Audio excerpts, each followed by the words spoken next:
अस्सलामुअलैकुम। Programme night addition में हम आपको खुशामदीद कहते हैं। नाजरीन, वो इलेक्शन जो कुछ अर्सा पहले तक किसी को दिखाई नहीं दे रहा था, अब बहुत करीब आ गया है। 8 फरवरी को होने वाला इलेक्शन अब चंद दिन की दूरी पर है। वो सियासी जमातें जो PDM दौरे हुकूमत में इकट्ठी थीं, वो अभी से नारा लगा रहे हैं कि आइंदा सेटअप में वो इत्तेहाद नहीं करेंगे। चेयरमैन पाकिस्तान पीपल्स पार्टी बिलावल भुट्टो जरदारी ने ये वाजे किया है कि इलेक्शन के बाद अगर मखलूत हुकूमत बनी तो नून लीग या PTI में किसी का भी साथ नहीं देंगे। बिलावल भुट्टो ने इंटरनेशनल मीडिया को वो वजूहात भी बताई कि क्यों वो इन दोनों जमातों से अलायंस नहीं करना चाहते हैं। एक तरफ बिलावल भुट्टो मुस्तकबिल में किसी इत्तेहादी से हाथ मिलाने से इनकार कर रहे हैं, तो दूसरी तरफ इलेक्शन मुहिम में लहजा भी सख्त है और तहरीक इंसाफ और नून लीग की तर्ज सियासत को बड़ा वो तनकीद का निशाना बना रहे हैं। लेकिन पुराने और तजुर्बाकार सियासी हरीफ जैसे ख्वाजा आसिफ ने उन्हें नसीहत की है कि वो हाथ ज़रा हल्का रखें, उन्हें मुस्तकबिल में हमारे साथ बैठना पड़ सकता है। जबकि नून लीग के ख्वाजा साद रफ़ीक ने तो बिलावल भुट्टो की तनकीद को वो कह रहे हैं ये बदजुबानी है, बदजुबानी करार दे रहे हैं कि ऐसे पंजाब फतह नहीं होगा। इसी तरह मुस्लिम लीग नून के जनरल सेक्रेटरी एहसन इकबाल ने पीपल्स पार्टी से मुमकिन इत्तेहाद के बारे में जब उनसे सवाल किया तो उन्होंने कहा कि बिलावल भुट्टो ने तो सारी कश्तियाँ ही जला दी हैं। पीपल्स पार्टी और मुस्लिम लीग नून की तरह पाकिस्तान तहरीक इंसाफ भी किसी किस्म के इत्तेहाद से इनकारी है। अब सवाल उठता है कि इलेक्शन के बाद अगला मंजरनामा क्या होगा। जब तमाम सियासी जमातों को ये बात वाज़ेह है, उन्हें पता है कि इलेक्शन के बाद कोई जमात भी सादा अक्सरियत हासिल करने की पोजीशन में नहीं है, तो फिर हुक्मरान इत्तेहाद में कौन किसका साथ देगा। एक तासुर ये भी है कि PTI के सियासी मंजरनामे से आउट होने के फ़वायद को बिलावल भुट्टो जरदारी नून लीग पर तनकीद करके क्या समेटना चाहते हैं, क्योंकि पंजाब में जहाँ मियाँ साहब के हक में बड़ा एक वोट बैंक है, वहीं पर उनकी मुखालिफत का भी एक काफ़ी वोट बैंक मौजूद है। क्या यही सोचकर पीपल्स पार्टी मुस्लिम लीग नून के खिलाफ इंतकामी सियासत का एक बयानिया बना रही है। सवाल ये भी है कि अगर नून लीग और PTI नाकाबिल कबूल है तो पीपल्स पार्टी कैसे अपनी हुकूमत बनाने के फिर ख्वाब देख रही है।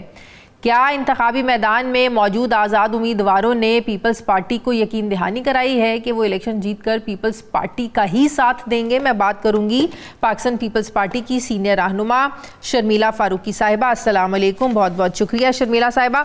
शर्मिला साहिबा, ये तो जैसे कि मैंने पहले कहा कि ये तो बात हर कोई समझता भी है, जानता भी है कि सिंपल मेजॉरिटी कोई नहीं ले सकता है।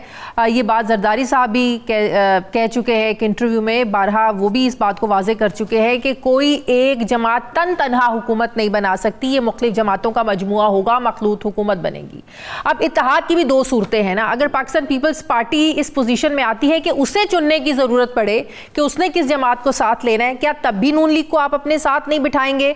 और दूसरी सूरत ज़ाहिर है, जिसे बिलावल भुट्टो साहब इनकार कर रहे हैं कि अगर मुस्लिम लीग नून को ज़रूरत पड़ती है, ज़ाहिर है अगर आपने मखलूत हुकूमत बनानी है मुख्तलिफ जमातों को आपको दावत देनी पड़ेगी, उस सूरत में इनकारी है? या अगर इनको भी जरूरत पड़ती है आप लोगों को भी, तब भी आप लोग मुस्लिम लीग नून से नहीं कहेंगे कि आए हमारे साथ मिलकर हुकूमत बनाएं?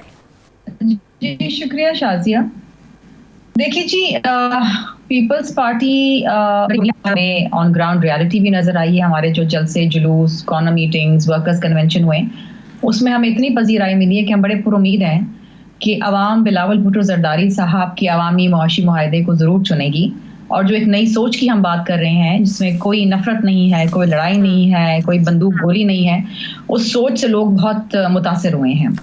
पीपल्स पार्टी ने जो भी काम किए हैं सिंध के अंदर और जो बाकी पाकिस्तान के अंदर करना चाहती है, और जो इस वक्त वाहिद वो जमात है जो अवामी मसाइल की बात कर रही है और उसका हल भी दे रही है।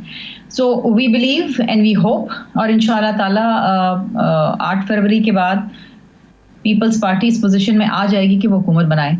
डेफिनेटली ऐसा नहीं होगा, या हो भी सकता है या ऐसा ना हो कि हमें शायद दीगर लोगों की जरूरत पड़े। तो उस हवाले से हम पहले ही बात कर चुके हैं कि इंडिपेंडेंट्स हैं, वो हर इलेक्शन के अंदर उनकी एक तादाद होती है और वो उसी जमात के साथ जाते हैं जो हुकूमत बनाने की पोजीशन के अंदर होती है। सो इंडिपेंडेंट्स भी हैं, छोटी जमातें हैं, ENP है, दीगर जमातें हैं। I think we will be in a very comfortable position कि हम एक आध जमात के साथ, इंडिपेंडेंट के साथ मिलके वफाक में हुकूमत बना सके। हमें ना PMLN की जरूरत होगी, और अगर PMLN को हमारी जरूरत है तो हम उसको वो हेल्पिंग हैंड नहीं देने वाले। अच्छा, MQM भी के लिए भी दरवाजे बंद हैं, नून लीग के लिए भी दरवाजे बंद हैं। इंडिपेंडेंट पर इस बार इन्हिसार क्या आप लोग इसलिए ज़्यादा कर रहे हैं? तहरीक इंसाफ की हिमायत याफ्ता ज़ाहिर है, उनकी जमात का जो हाल है हम सबके सामने है। क्या इस कॉन्फिडेंस की ये एक वजह है कि आप लोग उन आज़ाद उम्मीदवारों को अपने साथ मिला लेंगे? देखिए जी, पंजाब में प्रॉब्ली ऐसा हो सकता है। बलूचिस्तान में पीपल्स पार्टी अपनी स्ट्रेंथ पे इलेक्शन लड़ रही है, वो वहां से सीटें निकालेगी। सिंध अल्हम्दुलिल्लाह हम स्वीप करेंगे, वहां पर भी हम अपनी स्ट्रेंथ पे इलेक्शन लड़ रहे हैं।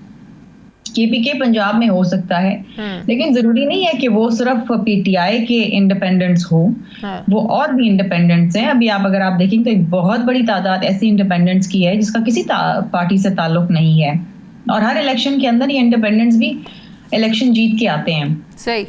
ये ना इस वक्त कुछ भी कहना कि जी ये हो सकता है, ये हो सकता है, मैं आपको एक सिनेरियो दे रही हूँ, लेकिन हतमी तौर पे तो नहीं कह सकते इलेक्शंस में क्या होता है क्या नहीं होता, ये तो वक्त बताएगा। I will not sit here. लेकिन अभी आपने बात की बड़े बड़े जलसों की, बड़े बड़े जलसे हो रहे हैं, अवाम में बड़ी पज़ीराई मिल रही है, बड़े बड़े कन्वेंशंस हो रहे हैं, लेकिन दूसरी तरफ ये बात भी एक हकीकत है कि बड़े बड़े जलसे कामयाबी की ज़मानत नहीं हुआ करते। ये ग्राउंड रियलिटीज़ और होती हैं, स्पेशली इलेक्शन वाले दिन की जो एक सिचुएशन होती है, साइंस होती है, वो बिल्कुल ही डिफरेंट होती है। वोटर्स को कैसे घर से निकालना है, पोलिंग स्टेशन तक पहुँचाना है और अंदर जाके वो क्या फ़ैसला करता है। हम जब ऑन ग्राउंड जाकर प्रोग्राम्स करते हैं तो लोगों की सोच और होती है, फिर वो कहते हैं उस दिन सोचेंगे, देखेंगे किसको वोट डालना है। तो इस बार का तो वोटर भी बड़ा कंफ्यूज है जो तहरीक इंसाफ के साथ हुआ है। तो बड़े बड़े जलसे तो जमानत नहीं हुआ करते हैं कामयाबी की। देखिए जी, हाँ भी और नहीं भी। कभी कभार बड़े बड़े जलसे डू ट्रांसलेट इनटू वोट्स, कभी कभी ऐसा नहीं होता। लेकिन आपने PTI के वोटर्स की बात की तो वो बड़े मायूस हैं, क्योंकि जो वादे इमरान खान ने किए थे उन वादों को, किसी भी वादे को उन्होंने वफा नहीं किया। वो बड़े मायूस है, वो भी ऑप्शन देख रहे हैं, और उनके सामने एक ऑप्शन है मियां साहब का, वही सियासी इंतकामी कार्रवाइयाँ, वही सियासत, और वही कि मुझे क्यों निकाला, और सेटलिंग द स्कोर्स। और दूसरी तरफ बिलावल भुट्टो जरदारी साहब है, एक नौजवान की आदत है जो नई सोच की बात कर रहे हैं, जो ऐसी बात कर रहे हैं जिनके ऊपर वो अमल पैरा हैं। हम कोई सियासी कैदी नहीं रखते, हम सस्ती बिजली की बात कर रहे हैं, हम घर बना के दे रहे हैं, हम सेहत की सहूलियात को बेहतर कर रहे हैं। वो तमाम चीज़ें जो एक आम आदमी की ज़रूरत है, और एक आम आदमी जो है उस जानिब देखा। देखें, पाकिस्तान का जो वोटर है वो बड़ा बाशऊर है, उसको इतना क्रेडिट दें, आप उसे बेवकूफ़ नहीं बना सकते। आप बिल्कुल सही कह रही हैं, आप बिल्कुल सही कह रही हैं। बाशऊर भी है, एजुकेटेड भी है, समझदार भी है। इसीलिए मैं ये कहना चाह रही हूँ कि जो आप जलसों में जो एक दूसरे पर तनकीद हो रही है, नून लीग पीपल्स पार्टी पर कर रही है, PTI पर कर रही है, पीपल्स पार्टी नून लीग पर तनकीद कर रही है, तो वाकई आज का वोटर इतना बाशऊर है कि वो इस तनकीद को किसी गिनती में नहीं रखता है। क्योंकि आज के वोटर को पता है कि जिन्होंने पिछले 16 महीने हुकूमत की वो कल को भी इकट्ठे हो सकते हैं। ये सिर्फ अवाम को बेवकूफ़ बनाया जा रहा है कि पंजाब में मरियम नवाज ने क्या किया, शहबाज शरीफ ने क्या किया, या नून लीग के लोगों ने क्या किया। तो ये वाकई वोटर बड़ा बाशऊर है। सिर्फ तनकीद करने से आप वोटर को अपनी तरफ मतवज्जे नहीं कर सकते। शाजिया, देखिए, हम ग्राउंड रियलिटी की बात कर रहे हैं। हकाइक क्या हैं? हकाइक ये हैं कि अगर हम PDM की हुकूमत के साथ रहे तो ये ना हो कि सारा मलबा हमारे ऊपर डाल दिया जाए। हम जो 10 वजारतें हमारे पास थी, हम उसके जवाबदेह हैं। लोग ये भी जानते हैं मियां साहब 3 बार आ चुके हैं, 4थी बार आके वो ऐसी क्या नहीं, पूरा हुलिया बदल जाएगा रहेंगी और न जाने क्या होगा, छत पे से नौकरियां टपकेंगी। ऐसा कुछ भी नहीं होने वाला। और ऐसी क्या चीज़ है जो शहबाज शरीफ साहब नहीं कर पाए, जो उनके भाई कर लेंगे। So people know. अब लोग भी देखें, they want new face, they want energetic person, they want somebody जो उनको मुतासर करे, जो अपनी बात कहे और उसके ऊपर अमल पैरा हो। और वो बिलावल भुट्टो जरदारी साहब उनको नजर आ रहे हैं। सिर्फ जलसों की मैं बात नहीं करी, अगर आप ऑन ग्राउंड जाएं और जाके इवन लाहौर के हल्के हैं, यानी 127 के अंदर अगर आप देखें, तो अगर आप वोटर से बात करें तो वो यही कह रहे हैं हमें बिलावल भुट्टो पसंद है, वो अच्छी बात करते हैं, हमें उनको मौका देना चाहिए। तो ये दिस इज द पल्स, हम पल्स देख रहे हैं ऑन ग्राउंड। हमारी टीम तो डोर टू डोर कैंपेन करी, सो वी नो कि इसमें कोई शक नहीं है। लाहौर में जहाँ बिलावल भुट्टो साहब जिस हल्के से NA 127 से इलेक्शन लड़ रहे हैं, इसमें कोई शक नहीं है कि वहाँ आपका वोटर भी है, वहाँ आपका सपोर्टर भी है। पिछले 2-3 सालों से जो आप लोग काम कर रहे हैं, लोग उसको अप्रिशिएट भी कर रहे हैं। लेकिन बात यह है कि सिर्फ एक सीट निकालने से तो पूरा पंजाब जीत नहीं सकते आप लोग।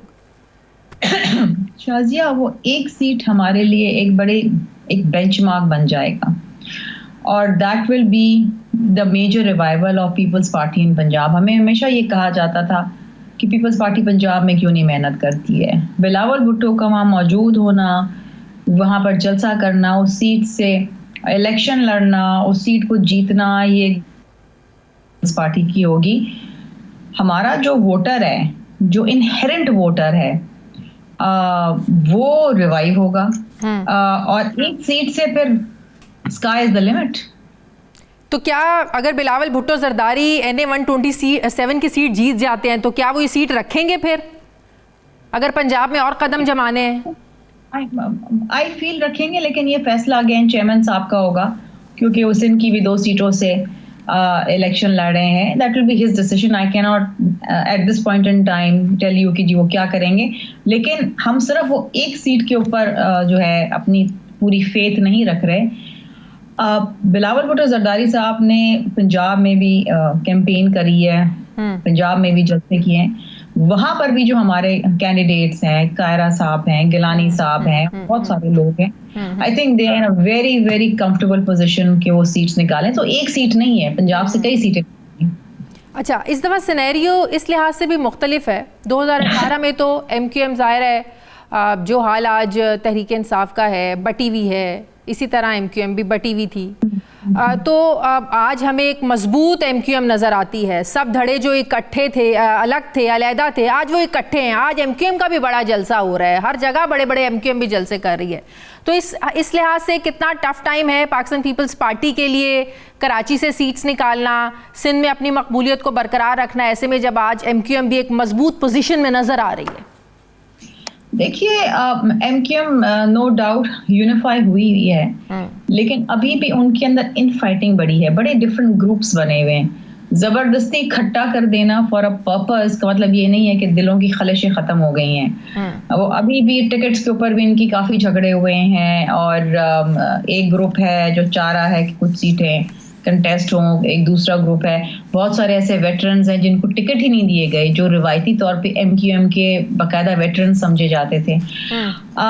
लेकिन अगेन एज आई सेड, और आपने भी ये बात की कि जरूरी नहीं कि हर जलसा विल ट्रांसलेट इनटू वोट्स। सो काफी सारी सीटों पे हमारे कैंडिडेट्स बड़े कंफर्टेबल हैं, और कुछ सीटों पे कंटेस्ट होगा। देखें, Karachi is an open field, और कराची में तकरीबन 21 सीटें हैं जिसके ऊपर कंटेस्ट होने जा रहा है। एक सीट पे पीपल्स पार्टी ने नहीं खड़े किया अपना कैंडिडेट, नूरानी साहब की सीट है वो, लेकिन बाकी सीटों पे हमारे कैंडिडेट्स मेहनत भी कर रहे हैं। कराची में हमने काम किया है, हमारा मेयर आया है, कराची में काउंसलर्स हैं, हमारे इलेक्टेड काउंसलर्स हैं। सो काउंसलर्स इसीलिए इलेक्ट होके आए ना, बिकॉज काम किया तो वोट तो आए हैं ना। So we are very hopeful कि एक गुड साइजेबल नंबर हम कराची में इस दफा ले जाएंगे। बहुत बहुत शुक्रिया। पाकिस्तान पीपल्स पार्टी ने रहनुमा शर्मिला फारूकी साहिबा मेरे साथ थी, बहुत शुक्रिया आपका। मुझे ब्रेक लेनी है नाज़रीन, वापस आते हैं वक्फे के बाद।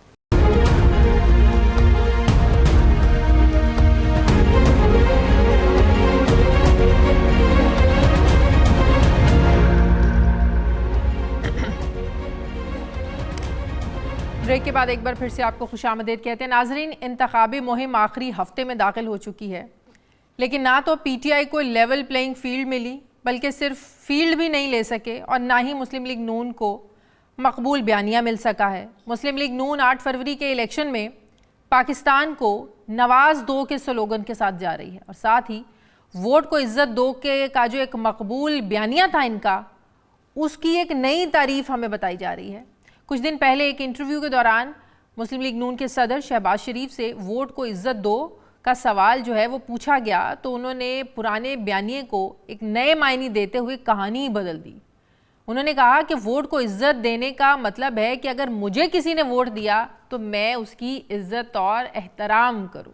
अब सवाल यह है कि इसे हालात का जबर कहा जाए या कबूलियत की डिमांड, जो पुराने इस्तिलाहों को नए मफहूम देकर आवाम के सामने पेश कर रहे हैं। दूसरी तरफ इमरान खान को साइफर और तोशाखाना केसेस में कैद और नाअहली की सज़ाओं से मुस्लिम लीग नून का जो एक देरीना मुतालबा था, यानी कि पहले तराजू के पलड़े बराबर करो फिर इलेक्शन कराओ, इसकी जीत ज़रूर हो गई है। मुस्लिम लीग नून की चीफ ऑर्गेनाइजर मरीम नवाज तो तवातर के साथ एक ऐसा मुतालबा करती आ रही। मुस्लिम लीग नून की क़यादत जिस चीज़ को पलड़े बराबर होना समझती है, PTI की क़यादत इसे प्री पोल रिगिंग और नाहमवार प्लेइंग फील्ड करार देती है। अब ज़मीनी हक़ाइक़ ये हैं कि इलेक्शन में जाते हुए PTI के पास ना कप्तान है, ना यूनिफाइड इंतखाबी निशान है और ना ही उनके हिमायत याफ्ता आज़ाद उम्मीदवारों की इंतखाबी जो मुहिम है उनमें कोई जान है। जान हो भी कैसे, कोई खुल्लम खुल्ला कर ही नहीं पा रहा है। कहा जा रहा है कि इमरान खान को 10 साल की नाअहली और कैद बामुशक्कत की सज़ाओं से PTI का जो एक वोट बैंक है ये मुतासिर होगा, यानी स्विंग वोटर अब PTI को वोट नहीं देगा। सवाल यह है कि इलेक्शन के बिल्कुल करीब बानी PTI को उजलत में सज़ाएं सुनाए जाने के अमल से इंतखाबात के शफाफियत पर मज़ीद सवालात उठेंगे। अब सवाल ये भी है कि PTI को कॉर्नर किए जाने के बावजूद क्या मुस्लिम लीग नून आम इंतखाबात में सादा अक्सरियत हासिल कर पाएगी। अहम बात यह है कि मुस्लिम लीग कौमी असम्बली की 266 जनरल नशस्तों में से 50 के लगभग नशस्तों पर उन्होंने तो अपने उम्मीदवार ही खड़े नहीं किए। लीग की क़यादत के दावे एक तरफ, सवाल यह है कि मुस्लिम लीग नून तनहा 134 नशस्तें जीत सकती है क्या। मैं बात करूँगी राना एहसान अफजल साहब, मुस्लिम लीग नून के रहनुमा, उन्होंने मुझे ज्वाइन किया। अस्सलाम वालेकुम, बहुत बहुत शुक्रिया राना साहब आपका। राना साहब, मैदान खाली है, अब मुस्लिम लीग नून दौड़ने के लिए तैयार है, बल्कि बिल्कुल ही आप लोग रेडी हैं 8 फरवरी के लिए, क्योंकि अब तो तराजू के पलड़े भी बराबर हैं। आप लोगों के नज़दीक, आप लोगों के साथ तो इंसाफ हो गया है, लेकिन पीछे किसी के साथ ज़्यादतियाँ भी हो रही हैं, हेस्ट में फ़ैसले भी हो रहे हैं। क्या आप मुस्लिम लीग नून खुश है, मरीम नवाज़ खुश हैं कि उनके वालिद साहब के साथ जो ज़्यादतियाँ हुई उनका अजाला ऐसे ही होना था जैसा अब हो रहा है, जिस तरह इमरान खान के साथ हो रहा है, उनकी पार्टी के साथ हो रहा है? बिस्मिल्लाहिर्रहमानिर्रहीम। देखिए, ना PMLN इलेक्शन करा रही है, ना हम ECP हैं और ना हम केयर टेकर हुकूमत हैं, और ना ही हम वो अदालतें हैं जो अगर किसी जमात के लीडर को कोई सजा सुना रही। हम तो खुद एक फर्द हैं जो इलेक्शन लड़ रहे हैं। जहां तक बात हमारी डिमांड करने की कि लेवल प्लेइंग फील्ड मिले, तराजू के पलड़े बराबर हों, देखिए हर बंदा अपने साथ नाइंसाफी के ऊपर इंसाफ मांगता है। हमने मांगा कि हमें इंसाफ मिलना चाहिए, मियां नवाज शरीफ को टारगेट किया गया, उनको इंसाफ मिलना चाहिए। और बिल्कुल हमने कहा कि जिन लोगों ने 9 मई के वाक़ियात किए या फॉरेन फंडिंग की या और दीगर 190 मिलियन पाउंड को जो है वो एडजस्ट करा के कोई फेवर लिए, तो उसके ऊपर इंसाफ होना चाहिए। लेकिन वो इंसाफ ना हमने खुद अपने हाथों से किया, ना अदालतें कर रही हैं। तो ये हम तो खुद एक फ्रीक हैं और हम समझते हैं कि हम अपनी मेहनत कर रहे हैं। जिस तरह आज आप लोग कह रहे हैं कि सजाएं बिल्कुल अगर मेरिट पर हुई हैं, अगर किसी ने 9 मई किया या अलकादिर ट्रस्ट 190 मिलियन पाउंड की आप बात कर रहे हैं, तोशाखाना की आप बात कर रहे हैं, इसी तरह जब नवाज शरीफ साहब को एवनफील्ड में सजाएं हुई, उन्हें अल-अज़ीज़िया में सजाएं हुई, तब भी तो सब लोग यही कह रहे थे कि बिल्कुल मेरिट पर सजाएं हुई हैं, कानून के मुताबिक सजाएं हुई हैं। बात यह है कि सजाएं उनकी ख़त्म हो गई, वो बाइज़्ज़त बरी हैं आज। तो सजाएं अगर कल को इमरान खान की भी ख़त्म हो जाएंगी तो वो भी ये कल को मुतालबा करेंगे कि तराजू के पलड़े बराबर होने चाहिए, जो नाइंसाफ़ियाँ इधर हुई उधर भी पूरा हिसाब लिया जाना चाहिए। ये तो फिर सारा सिलसिला ऐसे ही चलता रहेगा। नहीं, अब दोनों चीज़ों का आप ज़रा कंपैरिजन करें कि पनामा में नवाज शरीफ का नाम नहीं था, लेकिन उनको फिर भी टारगेट किया गया। जो सजाएं हुई वो सुप्रीम कोर्ट ने, लेकिन पनामा पेपर्स कोई इमरान खान ने तो नहीं निकाले थे। नहीं, कहने का मतलब ये कि सजाएं सुप्रीम कोर्ट ने की, ना राइट ऑफ अपील था। आज अगर सजाएं हो रही हैं तो वो ट्रायल कोर्ट कर रहे हैं, आगे राइट ऑफ अपील है, आगे उससे ऊपर सुप्रीम कोर्ट है, तो कानून फॉलो किया जा रहा है। तब JIT जो है वो व्हाट्सएप पे बनाई जाती थी। इसी तरह अगर दोनों केसेस की बात कर लें तो वो 20 साल पुराने केसेस थे, और आज अगर खान साहब की ज़ेरे अताब हैं तो वो तो पूरी कौम ने देखा ना कि साइफर हलाया और उसके ऊपर सियासत खेली और मीर जाफर मीर सादिक के फिर नारे लगाया, और पूरी कौम ने देखा कि 10 जगहों पे फौजी तंसीबात के ऊपर हमला आवर हुए, तो ये तो 25 करोड़ अवाम ने गवाही दी इस चीज की, उसको देखा, उसको महसूस किया, उस सारे सफर को। तो वो जो एवन फील्ड और जो अल अजीजिया था, वो तो उसमें कुछ ना साबित पहले हुआ था ना अब साबित कोई हो सका कि करप्शन थी, और वो 20 साल पुराने केसेस थे। तो दोनों का कंपैरिजन बनता नहीं है। अगर आगे खान साहब को किसी चीज के ऊपर रिहाई मिलेगी तो बिल्कुल अदालतें ही देंगी और उसको फिर इंसाफ होगा। लेकिन और आप लोगों को तो ये भी एतराज है यार, नून लीग को तो इस बात पर भी एतराज है कि बुशरा बीबी को अडयाला जेल में क्यों नहीं रखा गया, क्या कोई डील हुई है? आप लोगों ने तो शकूक शुबात अभी से पैदा करने शुरू कर दिए हैं कि अगर उन्हें बनी गाला रखा गया है, बनी गाला को सब जेल करार दिया गया है, तो शायद ये किसी साजिश का हिस्सा है। तो मेरा आपसे सवाल ये है कि क्या आपको कहीं से पता चला कि कोई साजिश हुई है, कोई डील हुई है, या बुशरा बीबी ने खुद कोई रिक्वेस्ट की कि मुझे आप अडयाला में ना रखें, आप मुझे बनी गाला में रखें? सबसे पहले हमें कोई इतराज नहीं है कि अगर उनको बनी गाला को सब जेल बना दिया गया। हम सिर्फ इस चीज का जिक्र कर रहे हैं या अवाम को बता रहे हैं कि हमें ये ऑफर जो थी वो नहीं अवेलेबल थी, और जब हमें मौका मिला, हमें जेल में डाला गया, तो हमने जो मरियम नवाज साहिबा को भी कहा गया था कि उन्हें साला रेस्ट हाउस में आपको भेज देते हैं। उन्होंने कहा था कि वो अपने वालिद साहब के साथ यही जेल में ही रहना पसंद करेंगी। उनको भी ऑफर हुई? बिल्कुल। चले, अगर उनको ऑफर हुई थी तो उन्होंने नहीं ली ऑफर।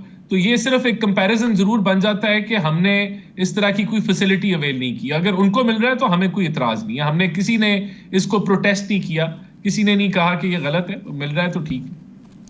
अच्छा, अब बात हो रही है कि इस बार जो हुकूमत बनेगी वो भी पहले की तरह बैसाखियों पर खड़ी हुकूमत होगी। कोई भी पार्टी तनहा हुकूमत बना नहीं सकती है।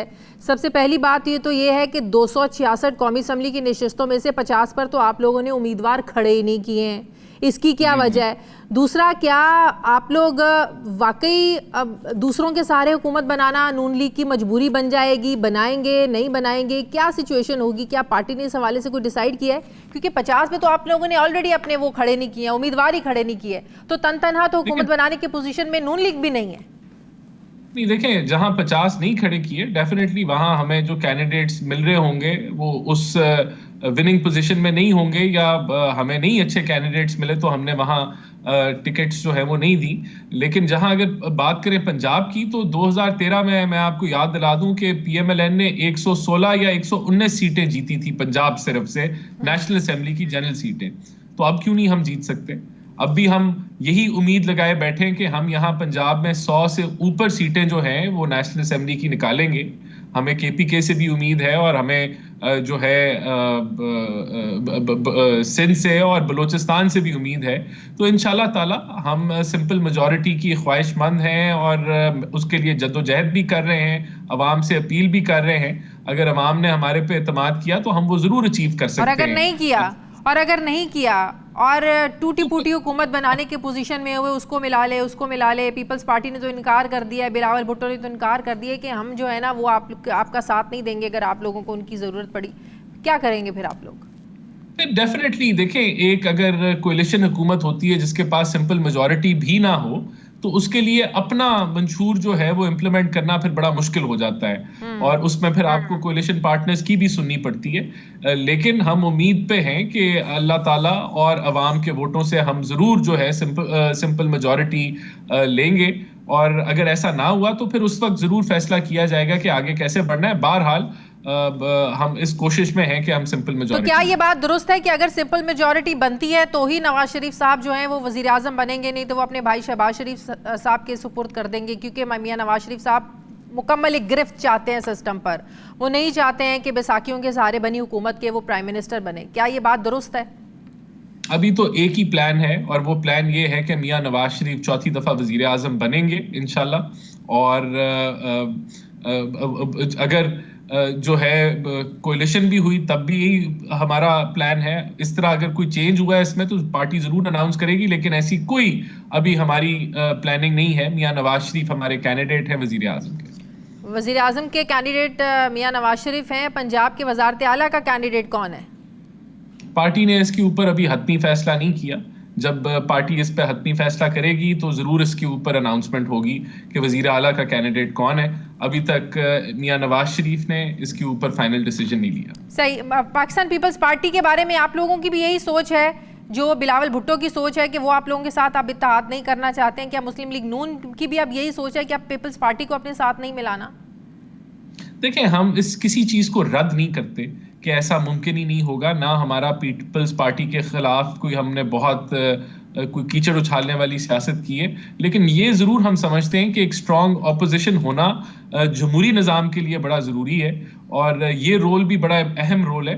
तो सारी अगर जमातें जो हैं वो हुकूमत में आ जाएंगी तो फिर एक तगड़ी ऑपोजिशन नहीं होगी, जिसकी तो वजह से इसका मतलब पाकिस्तान पीपल्स पार्टी को स्ट्रांग ऑपोजिशन के तौर पे देख रहे हैं?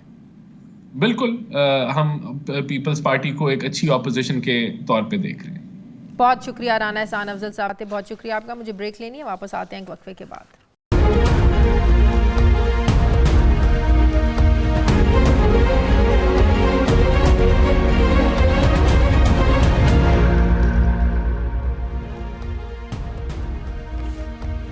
ब्रेक के बाद एक बार फिर से आपको खुशामदीद कहते हैं। नाजरीन, 8 फरवरी को मुल्क की तारीख के महंगे तरीन इलेक्शन होने जा रहे हैं। एक अंदाजे के मुताबिक वफाकी और सूबाई हुकूमतों के अखराजात मिलाकर आम इंतखाबात पर लगभग 1 खरब रुपए तक अखराजात आएंगे।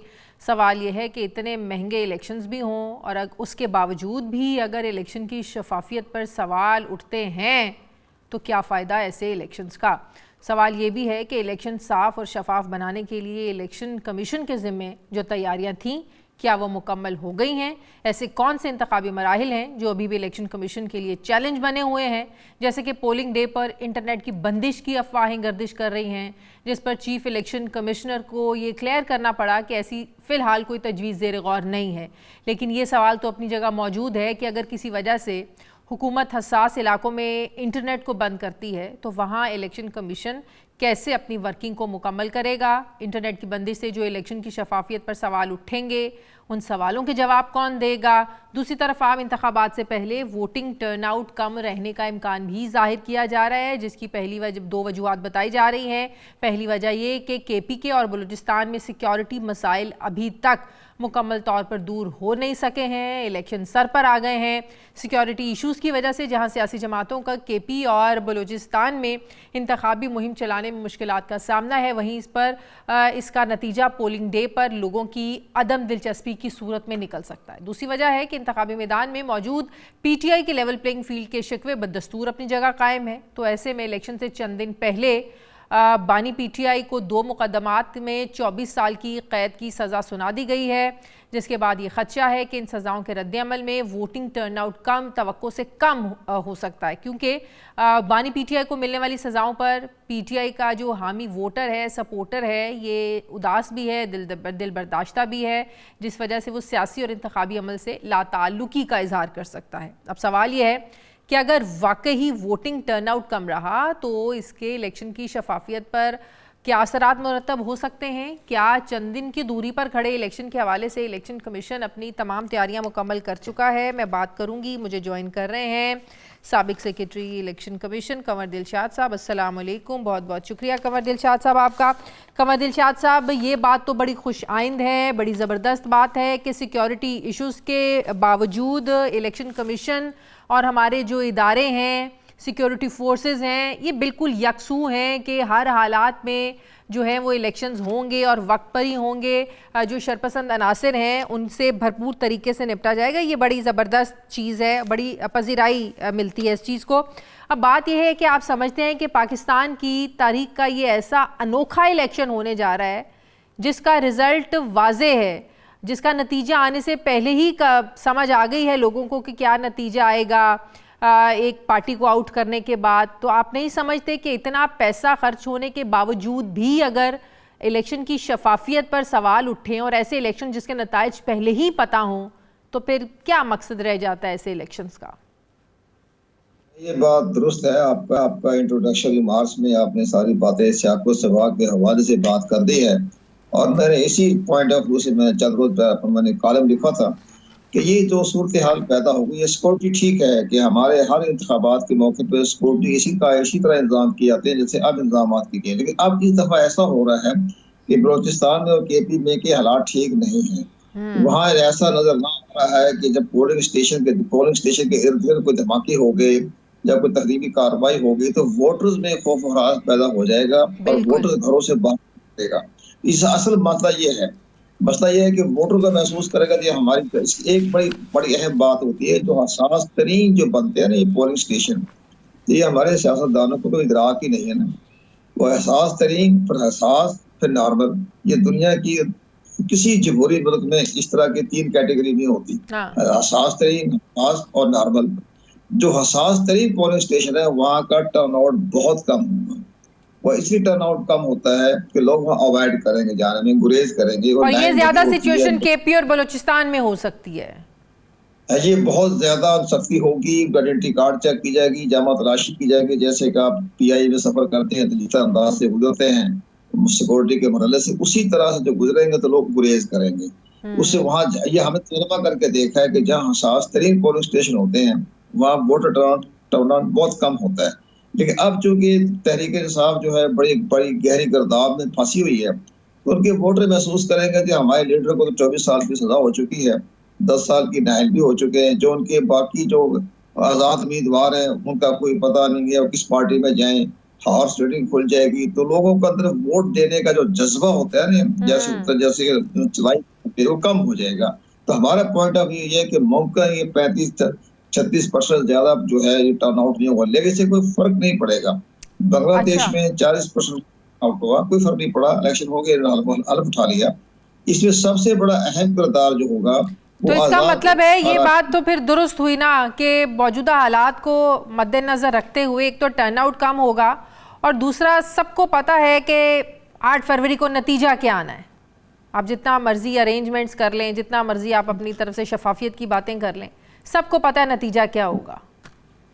नहीं, जिसकी तरफ आप इशारा करें वो नहीं होगा। बात यह है कि खुद वो वोट कास्ट करने नहीं जाएंगे और आजाद अराकीन का जो कामयाबी है वो भी इतनी ज्यादा कामयाब नहीं हो सकेंगे। लेकिन जो बहाल जो उनकी तो क्या ये भी इलेक्शन कमीशन की जिम्मेदारी है कि आजाद अराकीन जो जीतेंगे, अब जो कहा जा रहा है कि पैसों की बोरियां खुल जाएंगी, हॉर्स ट्रेडिंग, जिस तरह सेनेट के इलेक्शंस में हमेशा ये हम रोना रोते हैं हॉर्स ट्रेडिंग कैसे रोकी जाए, तो अब हमें ये हॉर्स ट्रेडिंग यहाँ पर भी ऐसी सिचुएशन में सिर्फ PTI के हालात की वजह से जो उसके साथ हो रहा है इस वक्त, ये सिचुएशन अब भी हो सकती है। क्या ये भी इलेक्शन कमीशन की जिम्मेदारी है कि ऐसी हॉर्स ट्रेडिंग को रोके, किसी को मजबूर ना किया जाए, प्रेशराइज ना किया जाए कि आज़ाद जीतने वाला जो तहरीक इंसाफ का हिमायत याफ्ता है वो ज़बरदस्ती किसी और पार्टी में शामिल ना कराया जाए? नहीं, प्रेशर खुद प्रेशर आप अपने ऊपर लेके नाफज करते हैं। किसी ने प्रेशर डालना, पैसा 5 करोड़ 10 करोड़ का जो पैसा होता है ना खर्चा इलेक्शन का, वो पूरा अदा करने की जो मुख्तलिफ पार्टियां देगी, तो वो अपना खर्चा पूरा करने के लिए इदारों का नाम देता है। कभी कहते हैं महकमा ज़राअत आ गई, कभी किसी का नाम देते हैं, कभी किसी का नाम देते हैं, किसी का नाम नहीं है, खुद पैसा लेने के लिए तैयार बैठे होते हैं। लेकिन एक बात है, अगर अवाम का प्रेशर आजाद अराकीन के बारे में बरकरार रहे, सख्त रहे और ये कहें कि अगर आपने दूसरी पार्टी ज्वाइन की तो फिर हम इसके बारे में रिएक्शन देंगे, तो मुमकिन उस खौफ की वजह से ना ज्वाइन करें। अदरवाइज एक बड़ी अहम बात है, अगर आजाद अराकीन जो है उनकी अक्सरियत जो प्राइम मिनिस्टर बनने के करीब पहुंच जाए तो आजाद अराकीन, हमारे मुल्क में अवाम के रिएक्शन को कोई वैल्यू दी जाती है? इस सवाल का तो जवाब दें। हाँ जी, हमारे मुल्क में अवाम के रिएक्शन को कोई वैल्यू करता है, कोई वैल्यू दी जाती है अवाम के रिएक्शन को? अवाम का रिएक्शन देखा तो आप NQM का रिएक्शन देखे ना। ये जिस वक्त 1986 में जब ये अपने बल्दियाती इंतखाबात में जबकि 100 यूनियन काउंसिल पर इन्होंने अपना इंतखाब कामयाबी हो गए थे, तो अल्ताफ हुसैन को इत्तला मिली थी कि मेरे लोगों को 1 लाख रुपये, उस जमाने में 1 लाख रुपये की होते, 1 लाख रुपये दे के इनकी हमदर्दियां खरीदी जा रही हैं। तो उसने एक ही धमकी दी थी कि घर वापस से जा चुकोगे, तो खत्म, सारी हाउस ट्रेडिंग धरी के नहीं रह गई। अच्छा, PTI ये कैंपेन सोशल मीडिया पर चला रही है कि इलेक्शन वाले दिन जो है वो मुस्लिम लीग नून जहां से इलेक्शन के नतीजे आते हैं वो हैकिंग सिस्टम इस्तेमाल कर रही है, सिस्टम को हैक किया जाएगा, तो वो अपना जो पोलिंग एजेंट है उन पर बड़ा जोर डाल रहे हैं कि आपने इलेक्शन का नतीजा लिए बगैर निकलना नहीं है। तो ये हैकिंग का कोई सिस्टम हो सकता है जो एक PTI ने एक भरपूर एक कैंपेन चला रही है सोशल मीडिया पर? जो एक मामला हो रहा है ना, ये डिजिटल का जो चल रहा है, इलेक्शन कमीशन ने जो इख्तियार किया तरीक़ेकार, उसमें पीपल्स पार्टी के तहफ़्फ़ुज़ात हैं। इसलिए हमने भी तहफ़्फ़ुज़ात का जारी किया था कि हैक होने खतरा होता है। फिर इसमें सबसे बड़ी बात ज़ाहिर है कि आप अपने मैनुअल तरीके से आप काम कर रहे हैं। आप मैनुअल तरीका होता था फैक्स के जरिए, आप रिटर्निंग ऑफिसर के पास वो बाई हैंड लेके चला जाता था, प्रिजाइडिंग ऑफिसर वो वहां से प्रोजाइडिंग ऑफिसर का रिटर्न देखकर वो फैक्स कर देता था इस्लामाबाद इलेक्शन कमीशन में। अब ये मुख्तलिफ तरीके के जो डिजिटल तरीके से जो आ रही है डिवाइस आ रही है, एक तो वो स्कूल टीचर है, बेचारों को अपना मोबाइल तो इस्तेमाल करना नहीं आता, तो वो इस तरीके से जो करेंगे तो वही मसला पैदा हो जाएगा, हाइक हो जाएगा, कहीं फ्लॉप हो जाएगा। तो ये तो इलेक्शन कमीशन को आप जो बातें तहफ़्फ़ुज़ात आप बता रहे हैं, तो अगर इलेक्शन कमीशन को इस चीज़ का इल्म था तो इसे बदलना चाहिए था। नहीं, बहरहाल हम इस पे तो उनका मैंने तो कहा है कि जो पीपल पार्टी की जो तहफ़्फ़ुज़ात है उसमें वजन है। इसलिए मैंने मिसाल दी थी कि 2002 के जो इलेक्शन थे उसमें बहुत मामूली किस्म के कंप्यूटराइज इस्तेमाल होता था। जब बेनज़ीर भुट्टो साहिबा को पता चला दुबई से कि इलेक्शन कमीशन कंप्यूटराइज के जरिए अपने रिजल्ट इकट्ठा करेगा, तो उसने वही लेटर लिखा चीफ इलेक्शन कमीशन को कि जनाब मैं मैनुअल चाहती हूँ, आप ये कंप्यूटर के जरिए ना करें, इसमें टेम्परिंग का खतरा है। तो जस्टिस शाह साहब थे चीफ इलेक्शन कमिश्नर, उन्होंने फौरी तौर पर तमाम जितने भी थे कंप्यूटर बंद कर दिए और वो मैनुअल तरीके से वही खत का इतना असर हुआ कि तमाम मैनुअल तरीके से रिजल्ट आ गया। अब थ्रू फैक्स के जरिए अब अगर उन्होंने एहतजाज किए हैं या प्रोटेस्ट किया है या तहफ़्फ़ुज़ात का इज़हार किया है, तो ये तो इलेक्शन कमीशन की जिम्मेदारी है कि वो तहफ़्फ़ुज़ात को दूर करें। अदरवाइज तो ऐसा ना हो कि वो सिस्टम बैठ जाए RTS की तरह या डिजिटल बैठ जाए, इंटरनेट करे और नहीं। तो जो आप बात कर रहे हैं हसास पोलिंग स्टेशन, हसास तरीन पोलिंग स्टेशन, तो वहाँ पर तो इंटरनेट की बंदिश तो ज़ाहिर है होगी। इसका ज़ाहिर है अगर कोई जगह आपको लगती है कि यहाँ सिक्योरिटी रिस्क है, वहाँ तो इंटरनेट वैसे ही बंद कर दिया जाता है। तो फिर ऐसी जगहों पर इलेक्शन कमीशन का जो अमला है, पोलिंग एजेंट्स, कैसे अपना काम करेंगे वहाँ पे? नहीं, ये तो वफाकी हुकूमत के मिनिस्टर जो है IT उसकी जिम्मेदारी है तो होगी ना कि वो कैसा इंटरनेट बंद हो गया और तो वो जवाब देगा। इलेक्शन कमीशन तो उससे जवाब ले रहा है। जैसे कि RTS बैठा तो उन्होंने नादरा से रिपोर्ट मांगी, तो नादरा ने तमाम जिम्मेदारी थी वो डाल दी इलेक्शन पाकिस्तान पर कि आपकी गलती है, आपकी जिम्मेदारी है, उन्होंने जिम्मेदारी डाल दी। तो ये तो मामला उससे आज तक फैसला नहीं हुआ कि गलती किसकी हुई है। तो अब ये तो IT की जो मिनिस्ट्री है उसका फर्ज बनता है कि इंटरनेट जो है वो किसी तरीके से भी बंद ना हो। ये बड़ा हसास मामला है। मैं तो कहता पाकिस्तान जैसे मुल्क में इस तरह का सिस्टम नहीं चलना। सही, ये जो इंटरनेट सिस्टम नहीं चलना, ये मैनुअल चलाएं, अपना चलाएं, उनके जरिए फैक्स के जरिए भेजने में क्या तकलीफ होती है। तो इसी तरह हमारी ख्वाहिश ये है कि इंटरनेट के बारे में गौर करें और इलेक्शन में पाकिस्तान को वजाहत भी करें और गौर भी करें। जो खत गया है पीपल पार्टी की तरफ से उस पर गौर करना चाहिए। सही, बहुत बहुत शुक्रिया। कमर दिलशाद साहब मेरे साथ हैं, बहुत शुक्रिया आपका। मुझे नहीं नाज़रीन, वापस आते हैं वक्फे के बाद।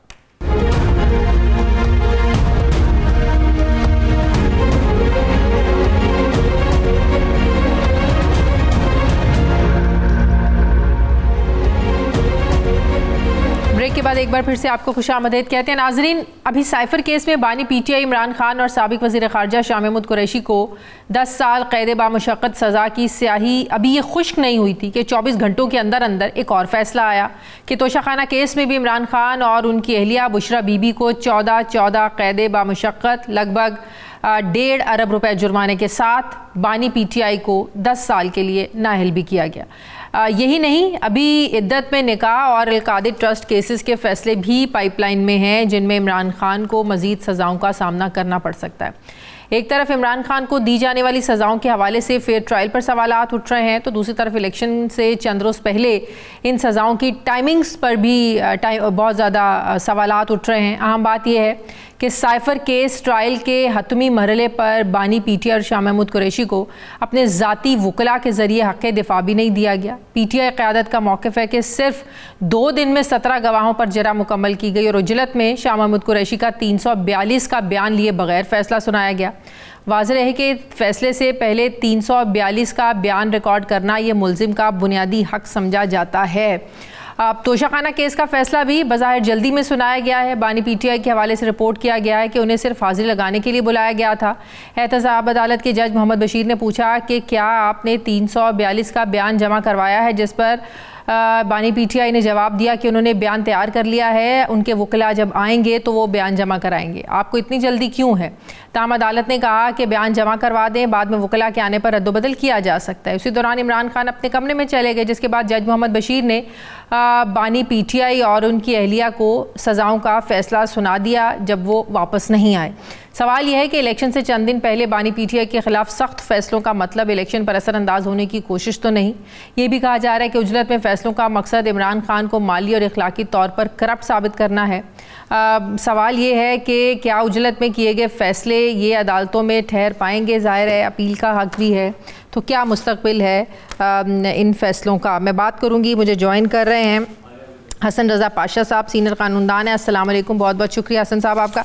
हसन साहब, जिस तरीके से इन फैसलों पर तनकीद भी हो रही है और कहा जा रहा है कि ये फ़ैसले उजलत में किए ही इसलिए जा रहे हैं, और इलेक्शन से पहले जिस तरह नवाज़ शरीफ को 2018 के इलेक्शन से पहले चंद रोज़ पहले उन्हें भी सज़ाएँ सुनाई गई और इलेक्शन से बाहर रखा गया, बिल्कुल वही तारीख़ दोहराई जा रही है, वही सब कुछ किया जा रहा है जो नवाज़ शरीफ के साथ हुआ था। इन फैसलों पर जो है ये मेरिट पर बहुत ज़्यादा सवालात उठ रहे हैं।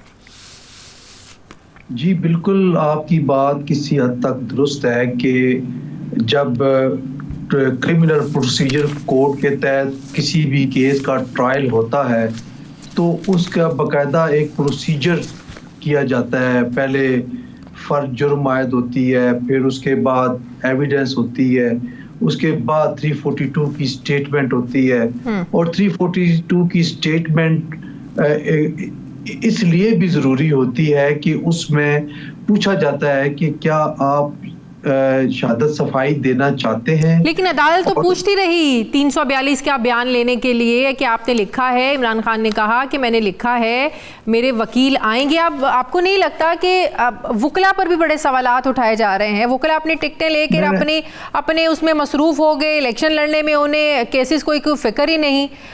वकला ने भी बड़े ताखीरी हरबे इस्तेमाल किए जिसकी वजह से ये सब कुछ हुआ। मैं वही अर्ज कर रहा हूँ कि डिफेंस की एविडेंस पूछी जाती है और साथ एक और क्वेश्चन भी होता है, वो ये कि क्या आप 340 की स्टेटमेंट देना चाहते हैं? अपने 340 की, अच्छा, एक 342 की है। 342 की स्टेटमेंट में क्वेश्चन आता है कि क्या 340 की स्टेटमेंट देते हैं?